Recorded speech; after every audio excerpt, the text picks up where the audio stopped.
Hi everybody, welcome back to my restoration rebuild of my Trek Alpha 4500. I purchased this bike about 3 weeks ago, and when I purchased it, the man told me that the lower crank was cross-threaded. They cross-threaded the pedals into the lower crank and it was stripped out. So I knew that I was going to have to replace the cranks on this bike.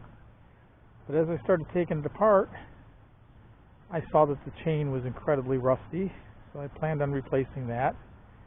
And then I was looking at the rear wheel where the rear freewheel cassette is, and there was a cracked gear on there. So I couldn't use that. I had to replace that also. And then upon going ahead and putting new cables, restringing new cables on this bike, I noticed that the brake levers and shifters were in pretty bad shape. They couldn't be saved, so I had to order new shifters and brake levers for this bike. So now everything is complete. We're going to take it out for a ride.